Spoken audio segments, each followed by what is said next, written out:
Pada video kali ini, kita akan membahas mengenai bencana email marketing, yaitu Apple Mail Privacy Protection. Apa itu Apple Mail Privacy Protection? Dan apa dampaknya bagi email marketing? Penasaran? Yuk, simak semuanya dalam video kali ini.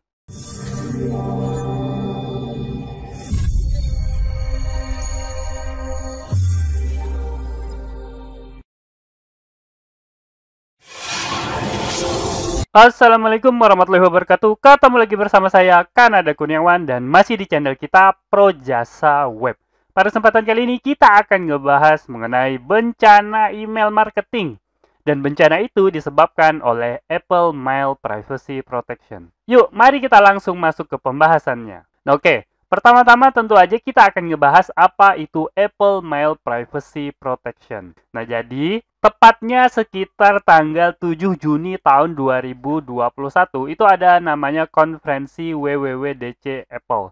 Nah, pada konferensi tersebut Apple mengumumkan bahwa Apple akan menerapkan Apple Mail Privacy Protection. Nah, Apple Mail Privacy Protection sendiri itu adalah opsi baru yang ada di pengaturan perangkat Apple iOS 15. Saat pengguna membuka aplikasi Apple Mail untuk pertama kalinya setelah update iOS 15, mereka akan diminta untuk memilih data apa yang dibagikan saat menggunakan aplikasi Apple Mail. Nah, kemudian kenapa kok Apple Mail Privacy Protection ini malah jadi bencana buat teman-teman marketer yang menggunakan email marketing? Oke, pertama sebelum kita masuk lebih jauh, kita bahas dulu kapan Apple Mail Privacy Protection ini dirilis. Nah, ternyata dirilisnya itu tanggal 20 September tahun 2021.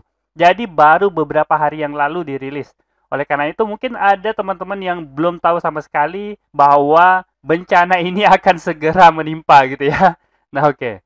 Selanjutnya, berapa besar dampak Apple Mail Privacy Protection ini?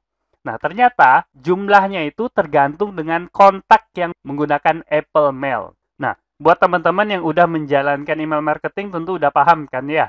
Mungkin dari 10.000 kontak, mungkin ada beberapa kontak yang menggunakan Apple Mail sebagai email kliennya. Atau paling enggak mungkin ada beberapa customer atau kontak yang menggunakan perangkat iOS. Nah, tentu aja mereka menggunakan Apple Mail. Nah, ini harus teman-teman ukur supaya teman-teman tahu seberapa besar dampak bencana email marketing kali ini. Nah, masalahnya kalau teman-teman nggak punya datanya, sehingga teman-teman nggak bisa mengukurnya. Nah, ini akan jadi masalah tersendiri.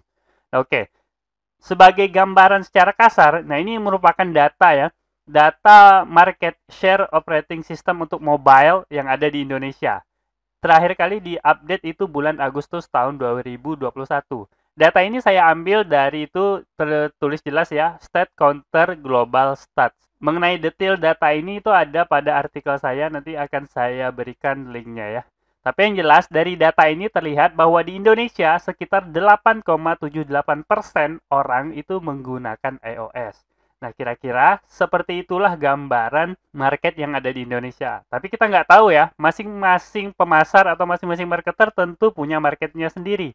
Mungkin kalau teman-teman mengumpulkan kontak secara spesifik, misalnya pekerja, kemudian dengan gaji, dengan penghasilan di atas berapa gitu, mungkin akan banyak yang menggunakan iOS. Tapi kalau memang random gitu kan kontaknya semua aja bisa masuk, itu mungkin bisa jadi paling banyak menggunakan Android. Jadi ini tergantung dengan cara teman-teman mengumpulkan kontak atau list email yang teman-teman miliki. Oke, tapi yang harus teman-teman ingat bahwa hal ini jangan dianggap sepele ya.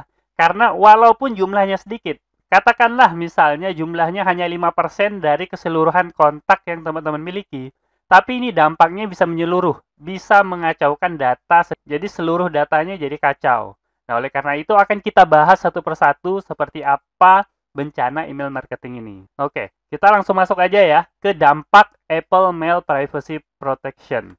Yang pertama itu adalah email open rate itu sulit dilacak atau bahkan nggak bisa dilacak. Nah, buat teman-teman yang mungkin kelupaan ya, email open rate itu adalah persentase pelanggan yang membuka email dibandingkan jumlah pelanggan yang menerima email yang Anda kirim. Misalnya, list email teman-teman itu 10.000, kemudian yang membuka itu ada 3.000 misalnya. Itu berarti 30%, open rate-nya itu berarti 30%. Nah, seperti itu. Itu contoh aja ya.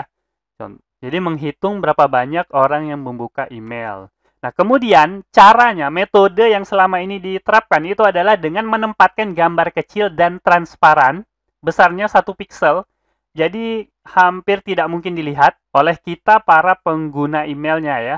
Tapi yang jelas begitu kita buka email, maka gambar itu akan langsung di-load atau langsung di-download. Oleh karena itu, para provider email marketing itu bisa mengetahui kapan email itu dibuka. Nah, itulah teknologi yang digunakan untuk men-track atau melacak email open rate. Nah, seperti itu ya caranya ya. Nah, kita bahas secara lebih dalam ya. Gambar kecil itu pertama bisa kita gunakan untuk menghitung open rate-nya, berapa orang yang buka email. Selain itu, kita juga bisa mengetahui lokasi di mana orang tersebut membuka emailnya. Nah, seperti itu. Kemudian selain itu, kita juga bisa mengetahui zona waktu orang yang menerima emailnya. Dan bahkan kita dapat mengidentifikasi jenis perangkat yang ia gunakan ketika membuka email tersebut. Dan terakhir, kita juga bisa mengidentifikasi klien email yang mereka gunakan. Apakah mereka menggunakan Gmail, atau mereka menggunakan Apple Mail, atau software yang lainnya. Nah, jadi ada banyak manfaat dari gambar kecil yang di-load ketika orang membuka email tersebut ya. Nah, itu dia. Itu yang harus teman-teman pahami terlebih dahulu.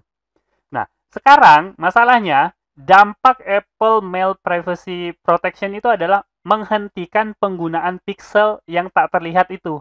Jadi, setelah Apple melakukan update, itu kita nggak bisa lagi menggunakan pixel yang tak terlihat itu. Nah, tentu aja efeknya kita nggak bisa ngedeteksi open rate. Nah, email open rate-nya nggak bisa kita hitung. Itu yang pertama. Yang kedua, kita juga nggak tahu kapan mereka membuka emailnya. Kemudian, Apple Mail Privacy Protection ini juga menutupi alamat email. Jadi sehingga tidak dapat ditautkan ke aktivitas online atau digunakan untuk menentukan lokasi. Nah, jadi parah banget ya. Jadi kita betul-betul dibuat buta oleh Apple Mail Privacy Protection. Nah, jadi kita benar-benar nggak tahu bagaimana pelanggan kita itu membukanya, di mananya, atau lokasinya, dan lain sebagainya. Nah, bahkan menurut MailChimp itu, cara yang digunakan oleh Apple Mail itu adalah dengan memuat pixel terlebih dahulu, walaupun email itu belum dibuka. Nah, kan jadi aneh banget ya. Ini maksudnya cerdas. Caranya itu cerdas banget. Jadi kalau teman-teman punya 10.000 email list, kemudian 1.000 dari email list teman-teman itu menggunakan Apple, maka 1.000 email tersebut itu langsung otomatis di-track sebagai email yang udah dibuka. Padahal pelanggan kita itu belum membukanya. Kenapa? Karena Apple Mail itu udah otomatis memuat pixel yang transparan tersebut. Nah, jadi masalah kan? Jadi nggak hanya mempengaruhi pengguna Apple Mail, tapi mempengaruhi data kita secara keseluruhan. Awalnya mungkin biasanya yang buka email itu hanya 4%. Terus begitu tiba-tiba update, itu bisa jadi 10%. Karena seluruh pengguna Apple Mail itu dianggap akan selalu langsung membuka email yang kita kirimkan. Nah, jadi merusak data ya. Jadi update ini dapat merusak data open rate yang kita miliki. Nah, teman-teman udah bisa bayangin kan bagaimana dampaknya, dan ini cukup besar ya, bahkan sangat besar menurut saya. Banyak hal dalam email marketing yang akan berubah gara-gara hal ini. Nah, nanti kita bahas ya apa aja yang berubah. Oke, selanjutnya dampak Apple Mail Privacy Protection ini, yang kedua itu adalah IP dan geolokasi tidak akurat atau bahkan tidak bisa dilacak. Nah, karena apa? Karena Apple Mail Privacy Protection ini menyamarkan IP dan pelaporan geolokasi. Maksudnya, kita nggak dapat mengidentifikasi karena IP-nya itu disamarkan. Nah, kemudian tentu aja kita juga nggak bisa tahu mereka membuka email itu di mana. Nah, itu kan jadi masalahnya. Jadi betul-betul data open rate itu betul-betul nggak bisa dipakai ya. Nah, kemudian yang kedua itu adalah perubahan pada campaign. Nah, artinya apa? Artinya begitu udah ada update Apple Mail Privacy Protection ini, maka segala jenis email campaign yang berdasarkan event open email itu nggak bisa kita pakai ya. Nah, Bayangin aja gitu kan, kalau misalnya kita membuat sekuen email ya, misalnya ada 10 email, kemudian begitu email yang pertama dibuka, kita akan kirim email berikutnya, begitu email kedua dibuka, kita akan kirim email ketiga, dan seterusnya gitu ya. Nah, hal seperti itu nggak akan bisa gitu ya, nggak akan bisa kita lakukan. Kenapa? Karena begitu kita kirim email pertama, itu langsung otomatis dibuka kan sama Apple Mail. Nah, maka kita langsung otomatis langsung ngirim email kedua, ketiga, keempat, kelima, keenam, dan semuanya itu ya, bisa kita kirim dalam 1 hari. Nah, itu kan bisa jadi kacau banget ya. Kacau banget. Dan parahnya lagi, kita nggak bisa mendeteksi mereka itu pakai Apple Mail atau enggak gitu. Nah, itu masalahnya kan. Karena semuanya disamarkan oleh Apple Mail. Nah, itu. Nah, coba bayangin aja teman-teman, otomatisasi yang menggunakan open email, itu audiensnya akan lebih besar. Pastilah ya.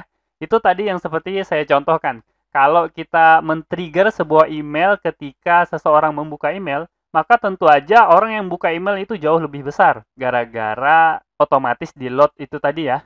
Nah, efeknya yang kedua, otomatisasi dengan not open email, itu audiensnya lebih kecil. Nah, jadi kita kan ada sering juga kan membuat otomatisasi yang triggernya itu not open mail. Nah, itu akan jadi masalah juga gitu ya. Jadi dampaknya itu panjang banget ke belakang. Nah, dampak berikutnya itu adalah peringkat kontak. Nah, tentu aja mungkin sebagian dari teman-teman ada yang belum menerapkan peringkat kontak ini. Tapi peringkat kontak ini biasanya penting banget ya, akan selalu kita gunakan. Fitur peringkat kontak ini berdasarkan interaksi biasanya. Kalau orang udah mengunjungi suatu website, biasanya kan gitu ya. Kalau orang ngebalas email. Ada juga peringkat kontak yang berdasarkan interaksi open email. Nah, kalau open email ini udah jelas nggak bisa dipakai untuk melakukan peringkat kontak. Kenapa? Karena kalau diterapkan, pengguna Apple Mail akan selalu lebih tinggi nilainya.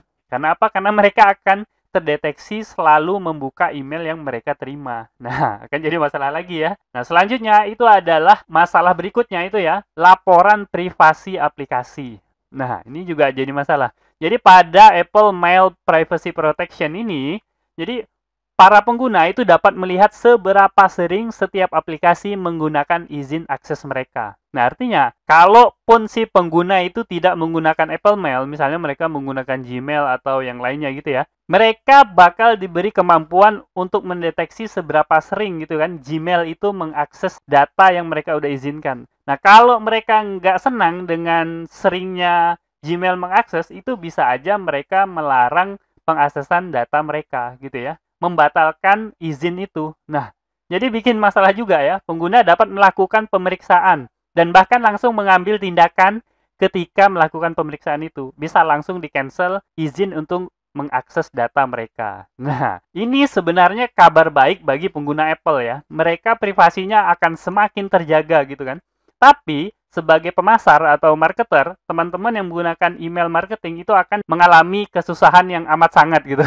Hal ini juga terjadi sebelumnya pada update sebelumnya ya, pada update 14 Apple. Nah, itu kan yang mendapat masalah itu adalah para pengiklan di Facebook ya. Karena kebijakan privasi Apple ini juga berdampak besar pada para pengiklan di Facebook dan Instagram. Oke. Sekarang kita udah tahu masalahnya, udah tahu apa bencana apa yang terjadi gitu ya. Artinya, minimal teman-teman udah mengerti kalau ada keanehan data pada layanan email marketing teman-teman dan itu terkait dengan open rate, lokasi, dan lain sebagainya, itu berarti bisa jadi masalah itu berasal dari Apple Mail Privacy Protection. Jadi jaga-jaga aja ya. Nah, oke, sekarang kita ngomongin solusi ya.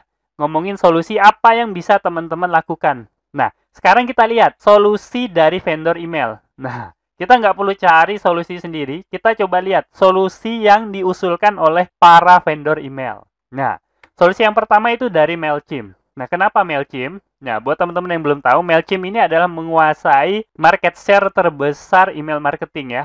Sekitar 70-an% lebih pasar menggunakan MailChimp. Ini ada datanya, ada grafiknya, teman-teman bisa akses nanti pada artikel yang udah saya tulis ya. Nah, itu yang pertama ya. Kemudian yang kedua itu juga dari Constant Contact. Nah, Constant Contact itu merupakan raja yang kedua gitu ya. Setelah MailChimp, yang kedua terbesar itu penggunanya itu adalah Constant Contact. Nah, Ini juga ada dijelaskan solusi dari mereka tuh seperti apa. Dan yang ketiga itu adalah raja dari Indonesia, yaitu kirim.email. Ini udah jelas banget. Para marketer dari Indonesia pasti udah tahu banget ya, kirim.email. Ini adalah layanan email marketing terbesar di Indonesia. Buat teman-teman yang penasaran, untuk MailChimp, teman-teman bisa akses di sini. Ini ada penjelasannya, hal apa yang harus dilakukan. Dan untuk constant kontak, itu bisa teman-teman lihat di sini. Nah, untuk kirim.email, ini penjelasan mengenai apa yang bisa dilakukan, itu dikirim langsung ke email teman-teman. Jadi nggak pakai halaman web, dan saya coba juga versi halaman webnya nggak bisa diakses ketika saya coba gitu ya. Nggak bisa diakses, nggak tahu sekarang. Tapi yang jelas ini ada pada email teman-teman masing-masing, kalau pengen baca lebih jauh. Tapi intinya, solusi yang diberikan oleh 3 vendor besar ini, itu adalah sebisa mungkin jangan menggunakan metrik open mail. Konklusi atau kesimpulan yang mereka berikan itu kalau bisa jangan pakai metrik ini lagi karena memang udah nggak bisa dipakai. Nah, walaupun pengguna Apple Mail yang ada pada kontak teman-teman itu sedikit. Nah, sebisa mungkin jangan pakai metrik ini lagi. Nah, kenapa? Karena ya ini mungkin tahun ini gerakan yang dilakukan Apple. Tapi tahun 2022 itu Google secara keseluruhan, seluruh layanan Google juga berencana untuk meningkatkan tingkat privasi mereka ya. Udah ada proposalnya dan rencananya juga akan diajukan atau dilaksanakan itu tahun 2022 atau 2023. Jadi teman-teman harus bersiap. Nah, jangan sampai menganggap remeh yang ini, tapi begitu update dari Google datang, itu bakal gede banget ya. Itu bakal mempengaruhi banyak banget. Jadi lebih baik teman-teman bersiap mulai dari sekarang. Nah, oke, kita sampai kepada simpulan. Jadi simpulannya, perubahan itu pasti, dan yang menang itu adalah yang paling cepat beradaptasi. Nah, oke, mungkin itu. Selebihnya, kalau teman-teman pengen mempelajari lebih jauh mengenai Apple Mail Privacy Protection ini, saya udah membuat tulisan yang saya buat selengkap yang saya bisa gitu ya. Sudah saya usahakan sebaik mungkin. Di kemudian hari mungkin saya juga akan mengupdate tulisan ini. Silakan teman-teman akses di projasaweb.com/Apple Mail Privacy Protection. Nah, khusus buat teman-teman yang pengen mendalami lebih jauh mengenai email marketing, bisa mengunjungi projasaweb/email marketing. Nah, oke, mungkin itu aja video yang dapat saya sampaikan pada kesempatan kali ini. Semoga aja video ini dapat bermanfaat buat teman-teman, dan saya akhiri. Assalamualaikum warahmatullahi wabarakatuh. Oke, seperti biasa, jika ada yang salah dari apa yang saya sampaikan, tolong teman-teman ingatin ya. Jangan sampai nggak diingatin, supaya saya dapat melakukan perbaikan pada channel ini dan pada diri saya sendiri. Dan jika ada pendapat yang berbeda, teman-teman bisa masukin ke kolom komentar, supaya kita bisa berdiskusi. Jika ada masukan, teman-teman jangan sungkan untuk menyampaikannya, karena saya sangat terbuka dengan segala macam masukan. Dan jika teman-teman memiliki usulan pembahasan, cantumkan juga di kolom komentar, supaya semua usulan teman-teman dapat saya wujudkan dalam bentuk video. Buat yang belum tahu, video ini adalah bagian dari program Akademi Projasa Web, tempat di mana teman-teman bisa belajar digital marketing secara gratis. Caranya mudah, cukup kunjungi projasaweb.com/akademi. Ada ratusan artikel dan video yang dapat teman-teman pelajari. Jika ada pertanyaan mengenai materi, teman-teman tinggal hubungi saya melalui email info@projasaweb.com. Gratis tanpa biaya apapun. Harapannya dengan program ini semakin banyak orang yang memahami digital marketing. Saya percaya jika semakin banyak orang yang paham digital marketing, maka ekonomi kita juga akan semakin baik. Yuk dukung program ini dengan cara subscribe dan share video ini, serta mengunjungi Projasa Web Academy.